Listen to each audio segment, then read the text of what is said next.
नमस्कार विद्यार्थी मित्रांनो, आपण मागच्या व्हिडिओच्या माध्यमातून समाजशास्त्राचा अर्थ, समाजशास्त्राचा उदय आणि समाजशास्त्राचा उदय नेमका उशिरा का झाला याच्या कारणांचा अभ्यास केलेला होता। आज आपण पाहणार आहोत की समाजशास्त्राचा विकास कशा कशा पद्धतीने होत आलेला आहे। म्हणजे फ्रेंच विचारवंत ऑगस्ट कॉम्ट, कोण होते ऑगस्ट कॉम्ट? कोण आहे ऑगस्ट कॉम्ट? हे समाजशास्त्राचे जनक आहे, कारण की समाजशास्त्राला शास्त्राचा दर्जा मिळवून देण्याचं काम ऑगस्ट कॉम्ट यांनी केलं, म्हणून ऑगस्ट कॉम्टला समाजशास्त्राचा जनक असं म्हटल्या जातात। आणि ते कुठचे आहे? फ्रेंचचे आहे। म्हणून त्या ऑगस्ट कॉम्टने समाजाचं जे शास्त्रीय अध्ययन केलं आणि त्यांनी या अध्ययनास इतर सामाजिक शास्त्रांपेक्षा, जे इतिहास, राज्यशास्त्र, अर्थशास्त्र यासारखे जे सामाजिक शास्त्र आहे, या अन्य किंवा इतर सामाजिक शास्त्रांपेक्षा समाजशास्त्राला सुद्धा स्वतंत्र असा, वेगळा असा अभ्यास विषय आहे असं सांगितलं आणि त्याला स्वतंत्र असा शास्त्राचा दर्जा मिळवून दिला। कारण 1832च्या अगोदर सुद्धा समाजाचा अभ्यास होत होता। वेदांमधून, महाभारतामधून, रामायणामधून अनेक आपल्याला याच्यामधून त्यावेळेच्या म्हणजे असणाऱ्या विवाह पद्धती, कुटुंब पद्धती ह्या आपल्याला सहज लक्षात येतात। म्हणजे त्यावेळेस सुद्धा समाजाचा अध्ययन होत होतं, मात्र समाजाचं स्वतंत्र पद्धतीने अभ्यास होत नव्हता। तो स्वतंत्र पद्धतीने अभ्यास करण्याचं काम ऑगस्ट कॉम्ट यांनी केलं आणि म्हणून समाजशास्त्राचे जनक म्हणून ऑगस्ट कॉम्ट यांची ओळख झालेली आहे। तर ऑगस्ट कॉम्टने समाजाचं अध्ययन हा अभ्यास विषय असणाऱ्या नवीन सामाजिक शास्त्राची सुरुवात केली। सुरुवातीला त्यांनी समाजशास्त्राला, समाजशास्त्र हे नाव नव्हतं दिलं, सुरुवातीला त्यांनी सामाजिक भौतिक शास्त्र, काय सोशल फिजिक्स, सामाजिक भौतिक शास्त्र असं नाव दिलेलं होतं। मग ऑगस्ट कॉम्टनी अनेक जे समाज आहे, वेगवेगळ्या प्रकारचे जे समाज आहे, त्या वेगवेगळ्या प्रकारच्या समाजाचा ऐतिहासिक आणि तुलनात्मक अभ्यास करायला सुरुवात केली आणि ऐतिहासिक आणि तुलनात्मक अभ्यास करून समाजाच्या विकासाच्या सर्व क्षेत्रांमध्ये बौद्धिक प्रगतीचं स्पष्टीकरण करणाऱ्या 3 अवस्थांचा सिद्धांत मांडला। किती अवस्थांचा? 3 अवस्थांचा सिद्धांत मांडला। आणि त्या 3 अवस्था म्हणजेच कोणत्या? नोंद करून घ्या। त्या 3 अवस्था म्हणजेच एक धर्मशास्त्रीय अवस्था, दुसरी आध्यात्मिक अवस्था आणि तिसरी आध्यात्मिक, त्यालाच अमूर्त अवस्था म्हटलेलं आहे, आणि वैज्ञानिक अवस्था किंवा प्रत्यक्ष अवस्था। कोणत्या अवस्था? धर्मशास्त्रीय अवस्था, दुसरी आध्यात्मिक, जी ज्याला अमूर्त म्हटला गेलेला आहे, आध्यात्मिक अवस्था किंवा अमूर्त अवस्था, आणि तिसरी आहे वैज्ञानिक किंवा प्रत्यक्ष अवस्था। अशा 3 वेगवेगळ्या परंतु एकानंतर एक अशा विशिष्ट क्रमाने येणाऱ्या ज्ञान अवस्थांमधूनच समाजाचा विकास होत असतो, अशा प्रकारचं ज्ञान ऑगस्ट कॉम्टने सांगितलेलं आहे। म्हणजे या 3ही अवस्था किंवा या समाजशास्त्राच्या या ज्ञानशास्त्रकेचा विकास या 3 अवस्थांमधून होत असतो। थोडक्यात ऑगस्ट कॉम्टने जो ह्या 3 अवस्थेचा जो सिद्धांत मांडला, हा सिद्धांत बौद्धिक प्रगतीच्या, माणसाची बौद्धिक जी प्रगती आहे त्या बौद्धिक प्रगतीला सूत्रबद्ध करण्याचं काम किंवा त्या बौद्धिक पद्धतीला स्पष्टीकरण करण्याचं काम या 3 अवस्थांच्या माध्यमातून त्यांनी केलेलं आहे। तर अशा प्रकारे ऑगस्ट कॉम्टने समाजाच्या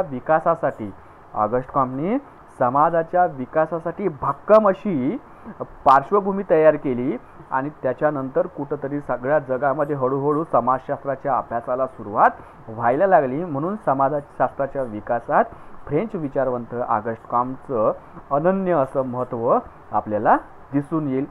मग एवढंच नाही तर ऑगस्ट कॉम्टच्या नंतर अनेक विचारवंत आले की ज्यांनी समाजशास्त्राच्या विकासामध्ये मोठ्या प्रमाणात मोलाचा हातभार लावलेला आपल्याला दिसून येईल। त्याचबरोबर त्याच्यानंतर फ्रेंच विचारवंतच पुन्हा इमाईल दुर्खीमचं योगदान सुद्धा अत्यंत महत्त्वाचं आहे। कारण या इमाईल दुर्खीमनी त्यांनी जे ग्रंथ लिहिले, the division of labour of society म्हणजे श्रमविभाजनाचं तत्व किंवा श्रमविभाजनाचा सिद्धांत, सुसाईड, आत्महत्याचा सिद्धांत आणि elementary forms of religions in India, धार्मिक जीवनाची प्रारंभिक रूपे किंवा सामूहिक प्रतिनिधित्वाचा सिद्धांत यासारखे अत्यंत महत्त्वाचे ग्रंथ लिहिले आहे आणि या ग्रंथांमुळे समाजशास्त्राच्या विकासामध्ये भर पडलेली आहे, समाजशास्त्राच्या ज्ञानामध्ये भर पडलेली आहे. म्हणजे समाजशास्त्राच्या विकासाला पुन्हा वाटचाल मिळाली. अनेक नवनवीन गोष्टींचा समावेश समाजशास्त्राला मध्ये होऊ लागला, कारण की व्यक्ती ही समाजाची निर्मिती आहे. व्यक्ती ही समाजाची निर्मिती असून समाजाच्या अस्तित्वासाठी आवश्यक ते कार्य व्यक्ती करत असतो. व्यक्ती ही कशाची निर्मिती आहे? समाजातूनच व्यक्तीचं निर्माण होत असते आणि हीच व्यक्ती समाज टिकून राहण्यासाठी, समाजाचं अस्तित्व टिकून राहण्यासाठी ज्या आवश्यक ज्या गोष्टी आहेत त्या गोष्टी सतत करत असते. तर अशा प्रकारे समाजाचा व्यक्तीवर दबाव असतो, समाजाचं एक नियंत्रण असते व्यक्तीवर की व्यक्तींनी कसं वागायला पाहिजे, तसंच नियंत्रण काय समाजाचा व्यक्तीवरती दबाव असतो, तसंच नियंत्रण सुद्धा असते, असं इमाईल दुर्खिमने स्पष्ट केलं. म्हणजे असे नवनवीन विचार समाजशास्त्रामध्ये आले आणि ह्या इमाईल दुर्खिमने जे नवीन विचार मांडले, जे नवीन ग्रंथ आणले, जे नवीन सिद्धांत मांडले, आत्महत्येचा सिद्धांत असो, श्रमविभाजनाचा सिद्धांत असो की सामूहिक प्रतिनिधित्वाचा सिद्धांत असो, या सिद्धांतांनी समाजशास्त्रीय ज्ञानामध्ये विशेष भर पडायला सुरुवात झाली आणि त्याच्यामुळे सुद्धा समाजशास्त्राचा विकास होत आलेला आहे. त्यानंतर पाहू आपण ब्रिटिश विचारवंत हर्बर्ट स्पेन्सर. ब्रिटिश विचारवंत हर्बर्ट स्पेन्सरनं सुद्धा समाजाला एक व्यवस्थित रूप प्रदान करण्याचं काम केलेलं आहे. समाजशास्त्राचा अभ्यास आणि समाजशास्त्राची तत्वे, समाजशास्त्राचा हे ग्रंथ वगैरे लिहून ठेवायचे बोललेले की काही प्रत्येक गोष्ट पीपीटीमध्ये किंवा माग तुमच्या स्क्रीनवरती दिसणार नाही. हर्बर्ट स्पेन्सरचे 2 ग्रंथ आहे की समाजशास्त्राचा अभ्यास आणि समाजशास्त्राची तत्वे, elements of sociology and study of sociology, असे जे 2 महत्त्वपूर्ण ग्रंथ आहे हर्बर्ट स्पेन्सरने लिहिलेले, हे अत्यंत महत्त्वाचे ग्रंथ आहे. आणि याच्या माध्यमातून जे स्पेन्सरने सिद्धांत सांगितला, सेंद्रिय सिद्धांत आणि डार्विनचा उत्क्रांतीवादी सिद्धांत सगळ्यांनाच माहीत आहे, तसंच मानव विकासाच्या बाबतीत जो स्पेन्सरने मांडलेला उत्क्रांतीवादी सिद्धांत आहे, हा सिद्धांत सुद्धा समाजशास्त्राच्या अभ्यासात अतिशय उत्क्रांती घडवून गेलेला आहे, क्रांती घडवून गेलेला आहे. अतिशय महत्त्वपूर्ण असा हा उत्क्रांतीवादी सिद्धांत जो मानव विकासाच्या दृष्टिकोनातून स्पेन्सरने मांडला, याच्यामुळे सुद्धा समाजशास्त्राच्या विकासाला हातभार लागलेला आहे. अनेक कदाचित काय म्हणतात की या दोन्ही सिद्धांत, सेंद्रिय सिद्धांत असो की उत्क्रांतीवादी सिद्धांत असून, यांनी समाजशास्त्राच्या विकासाला चालना प्राप्त करून देण्याचं काम केलेलं आहे. म्हणून ब्रिटिश विचारवंत हर्बर्ट स्पेन्सरचं सुद्धा तेवढंच योगदान समाजशास्त्राच्या विकासात आहे असं आपल्याला म्हणता येईल. त्यानंतर सगळ्यांना ओळखीचं नाव असेल जर्मन विचारवंत कार्ल मार्क्स. कार्ल मार्क्सच्या विचारांचा सुद्धा समाजशास्त्राच्या विकासात महत्त्वपूर्ण वाटा आहे, कारण की सामाजिक परिवर्तनाच्या प्रक्रियेत आर्थिक घटकाला निर्णायक स्थान देणे हेच मार्क्सच्या विचाराचे अन्य विचारवंतांनी मांडलेल्या विचारांपेक्षा वेगळं वैशिष्ट्य आहे. कारण कार्ल मार्क्स काय म्हणतो, वर्ग संघर्ष असेल, आर्थिक प्रक्रिया वर्ग संघर्ष असेल, कोणतेही त्यांनी जे कार्ल मार्क्सने मांडलेले जे नानाविध सिद्धांत, त्यांनी त्याच्यामध्ये आर्थिक घटकाला विशेष महत्त्व दिलेलं आहे. तसंच इथं सुद्धा आर्थिक घटकाला कार्ल मार्क्सने विशेष महत्त्व दिले की सामाजिक परिवर्तनामध्ये आर्थिक घटक हा अतिशय महत्त्वपूर्ण ठरत असतो. समाजाच्या विकासात सामाजिक संरचना असेल किंवा समाजाची जी संरचना असेल, सामाजिक परिवर्तन असेल, याच्या संदर्भात सविस्तर चर्चा करीत असताना कार्ल मार्क्स म्हणतात की सामाजिक परिवर्तन आणि समाजाच्या संरचनेमध्ये परिवर्तन घडून येत असताना आर्थिक घटक हा विशेष महत्त्वाचा असतो आणि अशा प्रकारे आर्थिक घटकाला महत्त्व फक्त कार्ल मार्क्स यांनी दिलेला आहे. म्हणून कार्ल मार्क्सचा एक विचारसुद्धा अत्यंत महत्त्वपूर्ण आपल्याला ठरतो किंवा तो क्रांतिकारी विचारसुद्धा समाजशास्त्राच्या विकासाला चालना करून दिलेला ठरलेला आहे. तर अशा प्रकारे अनेक विचारवंतांनी, अनेक समाजशास्त्रज्ञांनी, अनेक समाजतज्ञांनी समाजशास्त्राच्या विकासाच्या दृष्टिकोनातून नवनवीन सिद्धांत निर्माण केले आणि समाजशास्त्रामध्ये मोलाचं महत्त्वपूर्ण ज्ञानाची भर टाकण्याचं काम या विचारवंतांनी केलेलं आहे. तर अशा प्रकारे मग 19व्या शतकामध्ये अनेक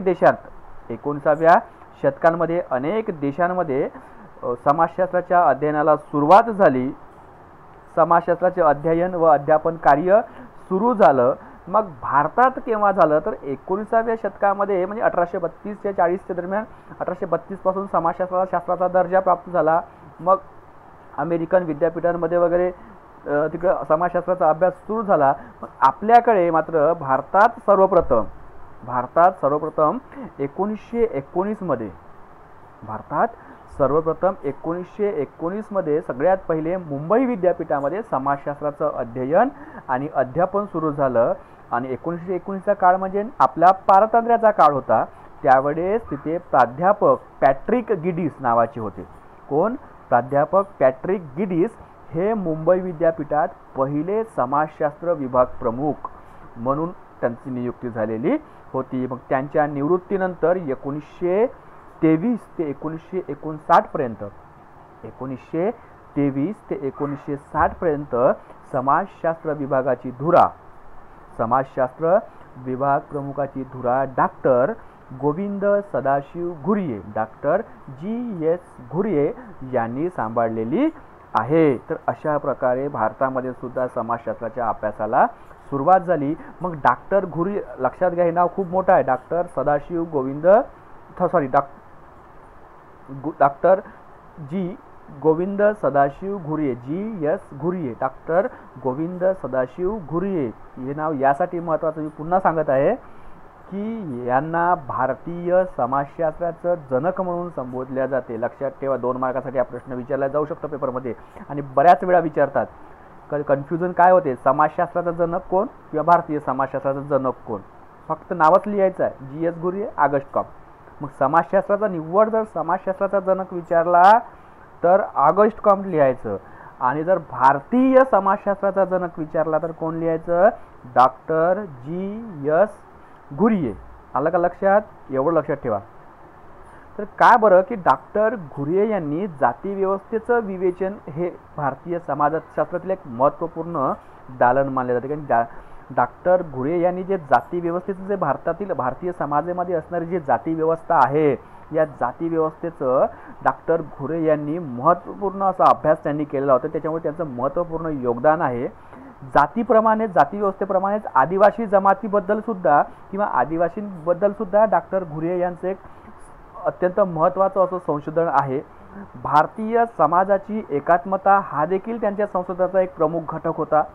त्यांनी भारतातील शिल्पकला असेल, नृत्यकला असेल, वेशभूषा असेल यासारख्या अनेक बाबींवरती रिसर्च पेपर, शोध निबंध लिहिले आणि समाजशास्त्राच्या अध्यापनामध्ये विशेष मोलाची भर टाकण्याचं काम त्यांनी केलेलं आहे. त्याचबरोबर एवढंच करून ते थांबले नाही, तर त्यांनी अमेरिकन जे समाज आहे त्या अमेरिकन समाजातील स्त्रियांचं लैंगिक जीवन, निग्रो जे लोक आहेत त्या निग्रोचे वंश संबंध कसे असतात इत्यादी विषयावरती सुद्धा संशोधन करून मोठ्या ज्ञानाची भर समाजशास्त्रामध्ये टाकण्याचं काम त्यांनी केलेलं आहे. अशा प्रकारे अनेक विचारवंत, भारताचे विचारवंतांचा विचार केला तर डॉक्टर GS घुरिये आहेत, मग डॉक्टर MN श्रीनिवास आहेत, डॉक्टर इरावती कर्वे आहेत, यासारख्या अनेक विचारवंतांनी नवनवीन पद्धती शोधून काढल्या, नवनवीन ज्ञान शोधून काढलं, मोठ्या प्रमाणात अभ्यास करून अनेक गोष्टींचा शिरकाव किंवा अनेक गोष्टींचा समावेश समाजशास्त्रामध्ये केलेला आहे. म्हणजे समाजशास्त्राच्या विकासामध्ये या सगळ्या विचारवंतांचं विशेष असं महत्त्व किंवा विशेष असं स्थान आहे. त्याच्यामुळे आजपर्यंत समाजशास्त्राच्या विकासाची वाटचाल सुरू आहे असं आपल्याला म्हणायला हरकत नाही. अशा प्रकारे समाजशास्त्राच्या माध्यमात समाजशास्त्राचा विकास आजतागायत घडून आलेला आहे. आता आपण आज इथेच थांबू. धन्यवाद.